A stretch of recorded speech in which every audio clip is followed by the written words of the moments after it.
Hi dear bankers, welcome to EduTap. I hope you all are doing great. आपके जैब exam की registrations जो हैं वो ओपन हो चुकी हैं नवंबर 2025 अटेम्प्ट के लिए एंड ये एक बहुत ही परफेक्ट टाइम है अपनी प्रिपरेशंस को स्टार्ट करने का बढ़िया तरीके से। इसके लिए आपकी प्रिपरेशंस को और बढ़िया बनाने के लिए और इसे अच्छे से फैसिलिटेट करने के लिए हम लेकर आए हैं आपके लिए कुछ नेवर बिफोर ऑफर्स जिसमें कि आपको अप टू 80% ऑफ जो है जैब के कोर्सेज पर मिल सकता है। तो ये टाइम बाउंड ऑफर है 8 टू 10 अगस्त तक के लिए सिर्फ, और इसमें जैब जैब के कोर्सेज के लिए वन टाइम 80 कूपन कोड का इस्तेमाल कर कर आप 80% तक का जो ऑफ है वो अवेल कर सकते हैं, right? So let's start the 10 minute series and the class for today, जो कि टॉपिक होने वाला है आपका FRBM act. So FRBM act क्या होता है, ये let me tell you. First of all it is related to the fiscal policy. ठीक है, फिस्कल पॉलिसी हम अपने लास्ट लेक्चर में कर चुके हैं। अगर आपको मॉड्यूल बी की क्लासेस देखनी है तो आप मेरी 10 मिनट सीरीज जो चल रही हैं वो चेकआउट कर सकते हो, क्योंकि उसमें टॉपिक वाइज मॉड्यूल बी से मैंने स्टार्ट किया है और वहाँ से आप उठाकर सीक्वेंस में अपना मॉड्यूल बी कवर कर सकते हैं।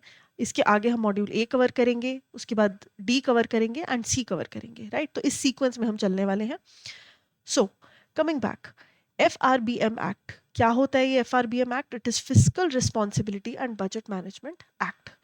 फिस्कल पॉलिसी हमने पढ़ी कि गवर्नमेंट के रेवेन्यूज एंड एक्सपेंसेस से रिलेटेड जो पॉलिसी बनती है, किस तरह उसे बजटिंग करनी है, कहाँ कहाँ पर वो रिसोर्सेज जो गवर्नमेंट के आते हैं या इनकम जो गवर्नमेंट की जनरेट होती है उन्हें कहाँ पर वो एलोकेट करती है और कौन से बेस्ट एरियाज होते हैं, उन सब चीज़ों का डिसीजन लेती है फिस्कल पॉलिसी। तो इसी से रिलेटेड है आपका FRBM act, fiscal responsibility and budget management. इस चीज़ की और बेहतर तरीके से मैनेजमेंट कैसे करी जाए, बजट कैसे बनाया जाए, that is the FRBM act. ये इफेक्टिव हुआ है 2004 5 जुलाई से। एंड फिस्कल डेफिसिट को कंट्रोल करना एंड फिस्कल डिसिप्लिन को इम्प्रूव करना जो है इंडिया में इसका मोटिव है। फिस्कल डेफिसिट मतलब जब गवर्नमेंट के खर्चे बहुत ज़्यादा हो जाए और गवर्नमेंट के रेवेन्यूज या इनकम इतनी ना हो, तो जो गैप आएगा that will be fiscal deficit. ठीक है जी।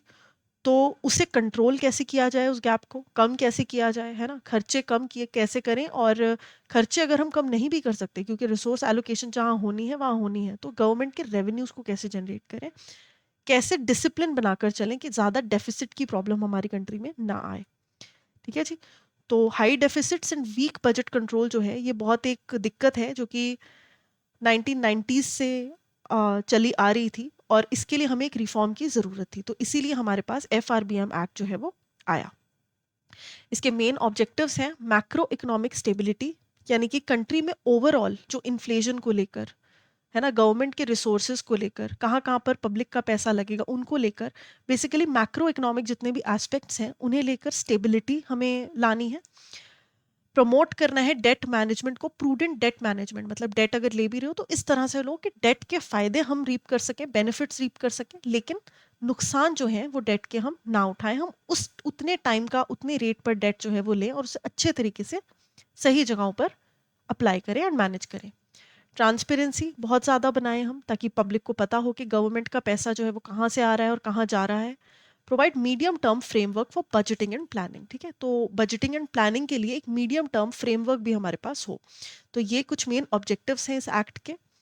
इसके अलावा इसके प्रोविजन में गवर्नमेंट जो है वो 3 डॉक्यूमेंट्स जो है प्रेजेंट करनी पड़ती है। अगर मैं इस एक्ट के प्रोविजन की बात करूं तो गवर्नमेंट को 3 डॉक्यूमेंट्स प्रेजेंट करने पड़ते हैं विद द बजट। क्या है वो 3 documents? Medium term fiscal policy strategy and macro economic framework. तो ये 3 डॉक्यूमेंट जो है गवर्नमेंट प्रोड्यूस करेगी। इसके अलावा फिस्कल डेफिसिट का जो टारगेट है that is 3% of the GDP, इससे ज़्यादा नहीं होना चाहिए। रेवेन्यू डेफिसिट जो है वो एलिमिनेट ही कर देना है बाय मार्च 2008। ये इसके एक्ट के प्रोविजंस थे। ठीक है, रेवेन्यू डेफिसिट मतलब रेवेन्यू जो आपके ऑपरेशनल खर्चे, ऑपरेशनल इनकम है, उनमें जब गैप आ जाए, ऑपरेशनल खर्चे डे टू डे इतने ज़्यादा हो गए, रेवेन्यू वाले जो रेकरिंग होते हैं, कि वहाँ पर डेफिसिट क्रिएट हो गया। ठीक है, तो उसको एलिमिनेट करना था पूरा का पूरा। बोरोइंग जो है RBI से वो बैन कर देनी थी। अनलेस इमरजेंसी सिचुएशन ना हो आरबीआई से बोरोइंग नहीं लेनी है. And government must give quarterly reports to the parliament. ये प्रोविजंस थे इस एक्ट के. इसके अलावा इस एक्ट ने एक एस्केप क्लॉज जो है कोविड-19 के टाइम पर भी लाया. इसमें जो टारगेट्स थे उनको रिलैक्स किया गया. फिस्कल डेफिसिट को रेज किया गया कि ठीक है 3.3 नहीं तुम 3.8 तक भी चले जाओगे तो कोई दिक्कत नहीं, और बाद में इसे 4% तक कर दिया गया. और इसे जस्टिफाई भी किया गया कि क्राइसिस की सिचुएशन में, एक्सेप्शनल सर्कमस्टांसेस जैसे कि पैंडेमिक है ना, ऐसे सिचुएशंस में जो लिमिट्स हैं या जो जो टारगेट्स हैं उन्हें हम रिवाइज कर सकते हैं. Excuse me. So then we have FRBM act को लेकर एक कमिटी जो आई, ठीक है, NK सिंह कमिटी 2017 में आई, और इनकी की रिकमेंडेशंस क्या थी फिस्कल पॉलिसी को लेकर. ये थी debt to GDP ratio as the main target. तो जितनी भी GDP gross domestic product generate हो रहा है उसमें डेट की यूजेज कितनी रहेगी. तो 60% was the target that was given. Create autonomous fiscal council. एक ऐसा काउंसिल बनाइए इंडिपेंडेंट जो एग्जिस्ट करे, जो कि अगर कोई डेविएशन हो रही है तो उससे देख सके, है ना. आप अपने ट्रैक से बहुत अलग जा रहे हो, गवर्नमेंट अपनी ट्रैक से बहुत अलग जा रही है, तो गवर्नमेंट को एडवाइस कर सके, ट्रांसपेरेंट रहने के लिए बोल सके. तो उसके लिए एक ऑटोनॉमस फिस्कल काउंसिल जो है वो जनरेट करना है. डेविएट अगर 0.5% तक हो रहा है तो ठीक है, अगर उससे ज़्यादा हो रहा है तो दिक्कत की बात है. उसके लिए स्ट्रिक्ट कंडीशंस जो हैं वो लागू होंगी. National security, war like situations, natural calamities, structural या एग्रीकल्चरल शॉक्स, इन सब केसेस में थोड़ी सी एक्सेप्शन जो है वो लागू हो सकती है. 15th फाइनेंस कमीशन जो है, it was suppose to give state wise fiscal path. ठीक है, तो हर स्टेट को अपनी स्टेट के अकॉर्डिंग फिस्कल पाथ के, स्टेट गवर्नमेंट के इनकम्स का जो टैक्सेस जनरेट हो रहे हैं या जो इनकम जनरेट हो रही है थ्रू टैक्सेस, स्टेट गवर्नमेंट उन्हें कहाँ कहाँ लगा सकती है, कौन से पब्लिक सर्विसेज में, कौन से इंफ्रास्ट्रक्चर में, कितना अमाउंट कितना. तो उसके लिए एक स्टेट वाइज फिस्कल पाथ जो है 15th फाइनेंस कमीशन को बोला गया देने के लिए. आरबीआई जो है उसे बोला गया कि आप सेंटर को, सेंट्रल गवर्नमेंट जो है उन्हें लिमिटेड वेज में ही फंड कर सकते हो. ठीक है, अगर कोई टेम्परेरी शॉर्टफॉल है या गवर्नमेंट सिक्योरिटीज को बाय करना है सेकेंडरी मार्केट में, तो ऐसे में आरबीआई जो है वो मदद कर सकती है सेंटर की. तो this was the main ambit of FRBM act. तो इसके अलावा as I have already told you about this offer, तो let me show you something कि आप कहाँ पर जाकर इसे एक्सेस कर सकते हैं.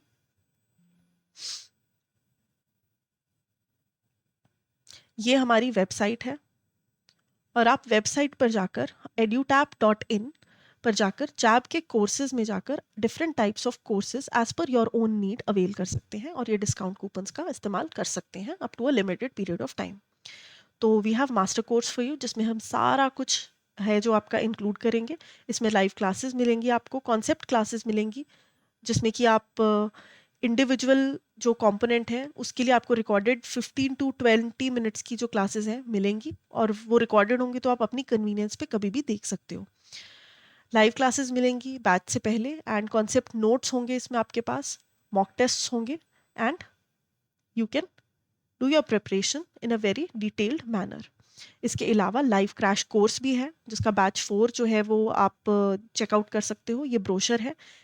लाइव क्रैश कोर्स की सारी डिटेल या किसी भी कोर्स की आपको डिटेल्स देखनी है, आप इन ब्रोशर्स में से जाकर देख सकते हो. इसमें आपको live classes, concept notes, PYQs, full length test और चैप्टर वाइज मॉक टेस्ट मिल जाएंगे.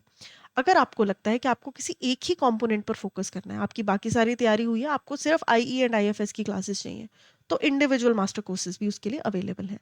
Similarly we have it for all the components. तो आप यहाँ से चेकआउट कर सकते हो any course that you feel that you need, और उसके हिसाब से अपनी प्रिपरेशंस जो हैं आप आगे बढ़ा सकते हैं. So, in case you have any more queries on this, you can reach out to us on the given information. And I will see you in the next class. Thank you and have a wonderful day.